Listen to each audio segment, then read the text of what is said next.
Hi, Randy. Hello, Melanie. How are you today? Not bad, not bad. Excellent, excellent. And are you preaching on Sunday? I will be. Yep, yep. Excellent. Christ the King, isn't it? Christ the King. Yeah, quite a nice Sunday. I quite like a Sunday that centers us around Jesus. Excellent, excellent. So what's going to be the main point do you think you're going to be making? Well, I was thinking unusually this week, I'll probably take a thematic approach. I'll probably Right. take elements from all of the readings. Uh-huh.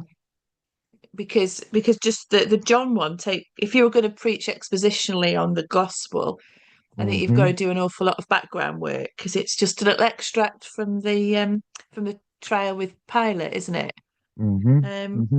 I think I have preached just on that extract before, but I thought this Sunday I'm gonna look at the big theme because Okay. last Sunday was talking about Mark 13 and all the troubles in the world and how Yep. Jesus says we shouldn't be afraid. I think this builds on that. Okay. And actually, How? I was thinking I've got 3 points actually. Wow. Go on, Melanie. You usually have four or two. So go on. What are your three I know, points? but here's me with the three. Here's me with the three.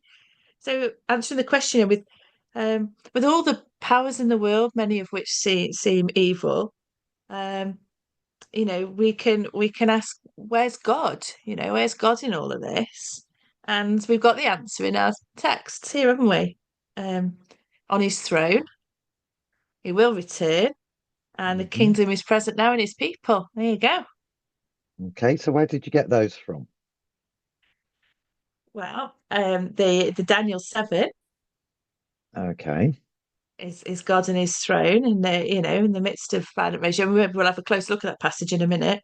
It will return Perfect. is in the Revelation one, and his kingdom is Mm-hmm. present now in his people is in the Revelation, and it'll never pass away, which is in Daniel 7. Okay. So We that's. talk But to what us about you? talk What to us about you? about well while we're on Daniel 7, talk to us about Daniel 7 and then I'll take you where I'm going. All right, okay. Well, it was a bit of a dialogue rather than two parallel. Well, will you just tell us about Daniel 7, otherwise we'll get muddled. All right. Well, Daniel 7. Um, you might want to look at my previous video on the whole chapter. It's there on YouTube. In fact, it How sort many of in views has it lockdown. had? Oh, I don't know, about three. But in lockdown, I preached all the way through the book of Daniel from the Right. start to the finish, Hmm. not just the narrative chapters, but all of it, the prophecies Right. as well. And it was really fun and really challenging. I enjoyed it. And it Hmm. was interesting to see that some, you know, evangelical scholarly types disagreed on some, which made it interesting for me to try and decide which path to take. But anyway, that's by the by. But there is a lot in Daniel. Um, but Daniel 7, the bit we've got, as ever, you've got to read it in its context, haven't you? Hmm. Because what you've got at the start of Daniel 7 is you've got this prophecy of these successive violent regimes. And they're depicted as a lion, a bear, and a leopard. And then a fourth one that's not like anything else, but is really bad. And they're by scholars seen to be sort of a mixture, Babylon, Medo-Persian Empire, Greece, maybe Rome, maybe not Rome. But basically, the context is violence and earthly powers and difficult regimes that make it look like there's no God. Yet there, verse 9, as I watched, thrones were set in place, and an ancient one took his throne. So, here in the midst of all of this violence and frightening things, actually, you've got God on his throne. His clothing as white as snow, the hair of his head like pure wool, pure, holy God Hmm. seated on his throne. And actually, as we read on, we discover it's a court setting, it's a place of order. He is Hmm. God, the court's in judgment, and the books are open. So when we see things in the world today, when our world feels chaotic, when it seems that powers are in charge, actually, God's in charge. There he is on his throne, and each of those empires would come to an end. And interestingly, we've got a little sandwich in the part of Daniel 7 that we've got. Because we've got this section on the Ancient One sitting on his throne. And we Hmm. finish with the Son of Man being presented to the Ancient One and given glory and power and everything. And in that little bit in the middle, you have got this final horn being put to death and being defeated. So you've got God in control, God on the throne, Jesus being given the kingdom and defeating evil in the middle. So it's a wonderfully reassuring passage. Hmm. And Dale Davis says, I haven't got a JC Ryle quote for Daniel because I haven't seen any thoughts of JC Ryle on the Book of Daniel. But Dale Davis said this. I think this is really pertinent for us today. Um, Seeing the secret behind history may not keep God's people from pain, but should keep them from panic. And I like that. We still experience the pain of the world, but we don't have to panic. This world isn't spiraling into chaos. Hmm. Jesus is king. God's on the throne. So that was my thoughts on Daniel 7 and feeding that into Christ the King. Okay, and you were saying about you were quoting from Revelation as well. Yeah, well, the Revelation passage is interesting, isn't it? Because it's Trinitarian to start with. I liked that. Good. Him who was and who is, who was, and who is to come, to the Father, from the seven spirits who are before his throne, the Holy Spirit, and from Jesus Christ, the faithful witness, blah, blah, blah. Got the Trinity right there, bam. May or may not mention that, but I just thought that was a lovely little thing.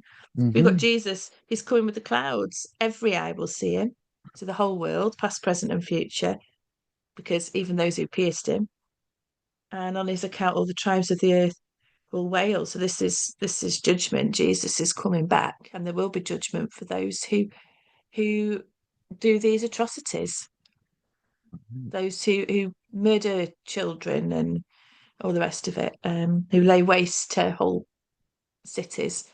There Yeah. will be judgment. Jesus is coming back, and that should encourage us. They're wailing because those are the ones who've pierced him, who've turned away. For the Hmm. Christian, it should be comforting, but it should also be a call to action as well, because actually we know from scripture how horrible it will be to stand before the Lord if we're not his. So it's a call to us to tell people about Jesus. Excellent. Very good. And where will you be preaching that? Taken with the parish church. Okay, great. So I'll be, and of course, the third point, kingdom is present now in his people. He made us to be a kingdom, priest serving his God and Father. And this is a kingdom that'll never pass away. Good. So how about you then? Well, I'm taking starting with the gospel reading with the statement that Jesus is king, that his kingship is very different to Pilate's understanding of what kingship is, that it's not about territory, not political, but rather that it's heavenly and that it's not a threat to Rome, putting it in context. But then to answer the question, um, what does that mean, if you like? First of all, we have verse 37 of the gospel reading that Jesus was born, that it was set up for him to do, born to be king. What he came into the world to do was to testify to the truth. What is the truth that's been referred to there? Well, it's the truth of the gospel. Um, but as you're going to Daniel, I'm going to the Psalm 93, to talk about what the kingship of Jesus means. And Psalm 93 is the first of seven psalms of what are called theodicy, which describe God, Jesus, as our King. And So what we see in the first couple of verses of Psalm 93 are four different characteristics of God's rule. So there's a bit about the majesty of God, so his sovereignty or his holiness. There's a bit about the power of God, um, about doing what he says. There's a bit about the immutability of God, that God cannot be changed, God cannot be moved, and a bit about the eternity of God. You know, God can be trusted, and God is inescapable. And one day we're all going to have to give an account to that God.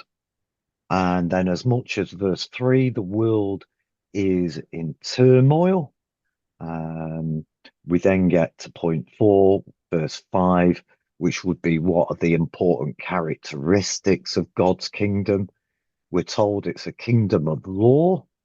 So it's a kingdom about his word, about doing what it says in his word, if we're going to be members of it.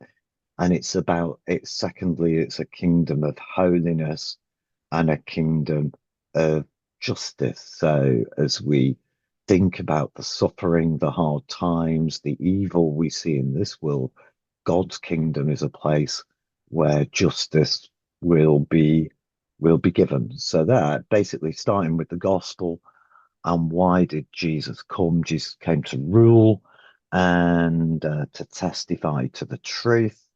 And then what does Psalm 93 tell us about our ruler? It tells us about his majesty, his power, his immutability, and the eternity of it.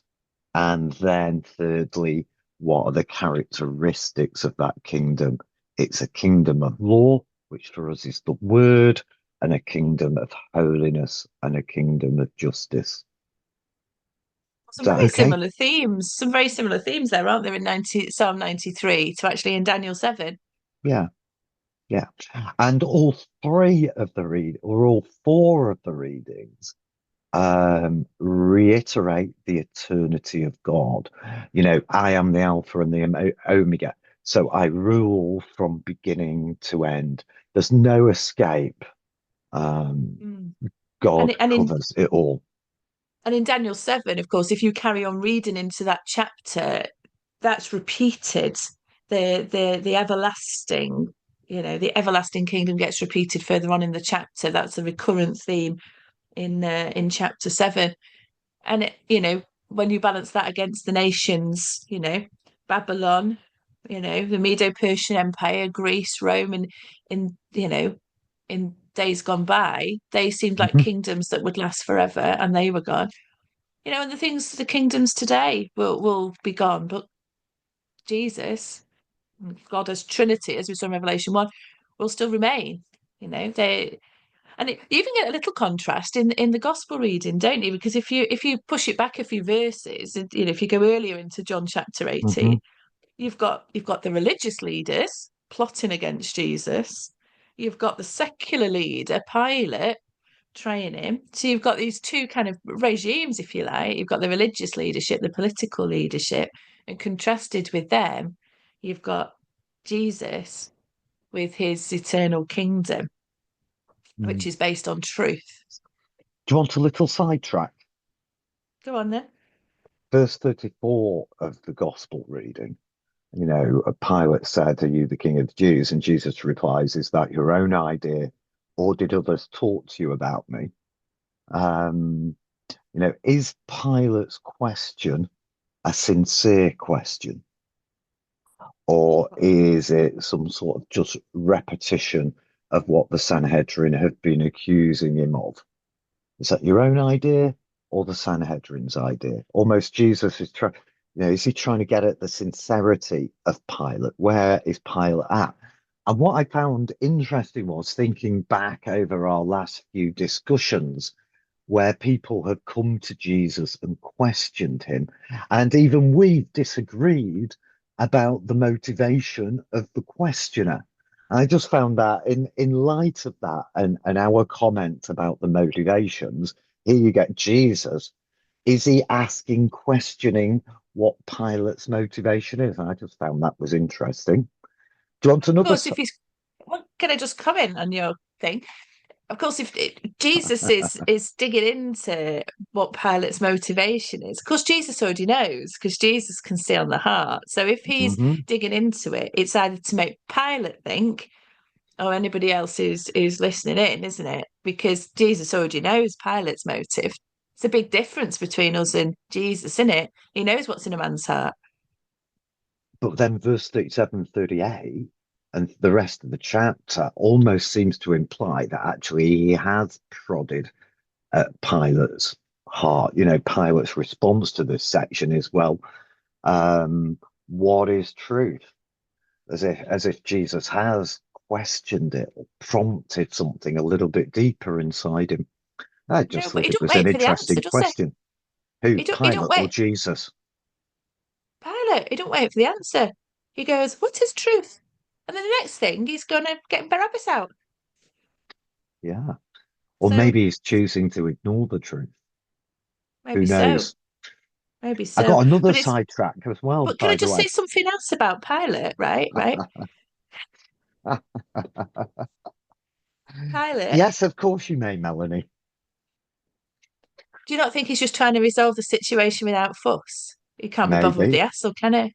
Well, you don't blame And him. I and another thing, I've seen Pilate's Pilate a thing with Pilate's name written on it.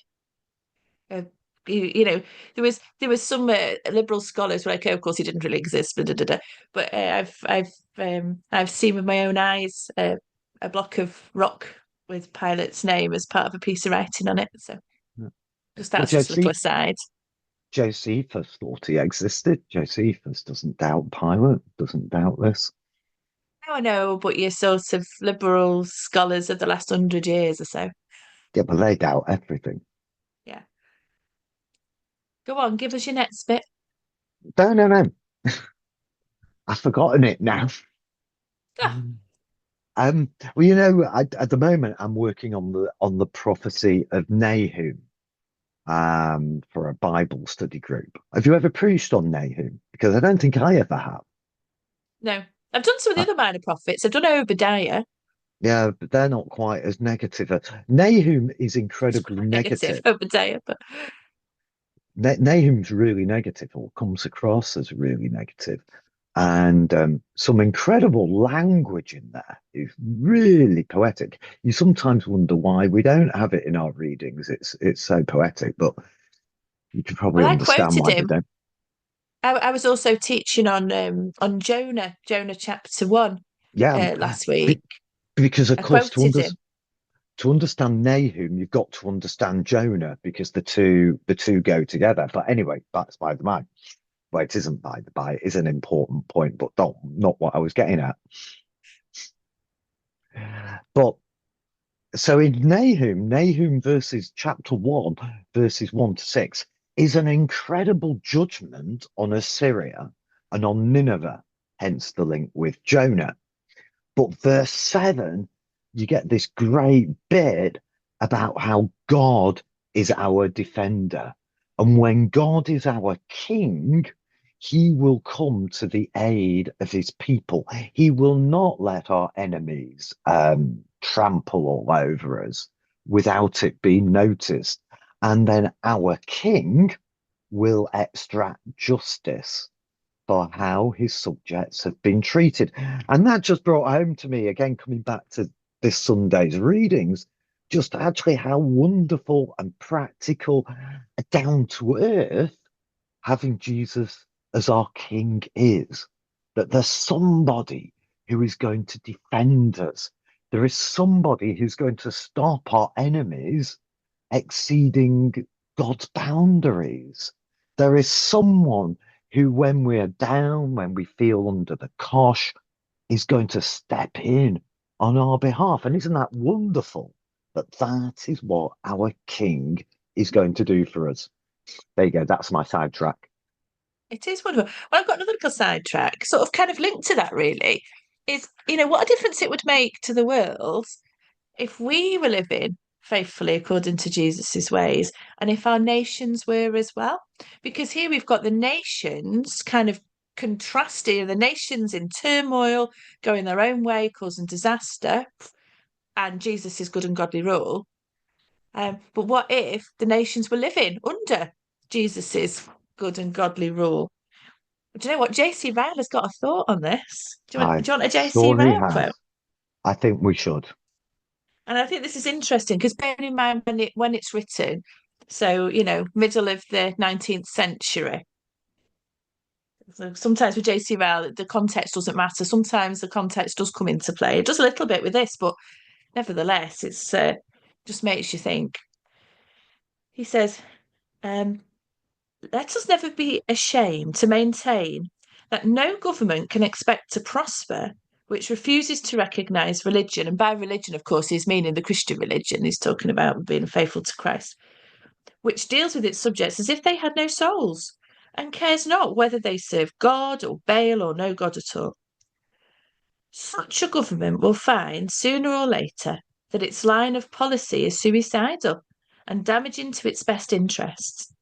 No doubt the kings of this world cannot make men Christians by laws and statutes, but they can encourage and support Christianity, and they will do so if they are wise. The kingdom where there is the most industry, temperance, truthfulness, and honesty will always be the most prosperous of kingdoms.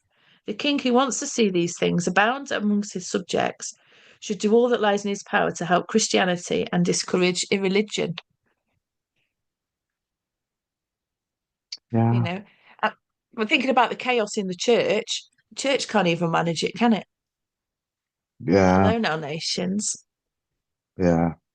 Yeah, you see Yeah. the impact of sin, really, which is why we need our good and godly king. Yeah. Yeah. Great stuff. I've left you stunned and silent after that. As always, Melanie, as always. Have a good day. Thank you, and you.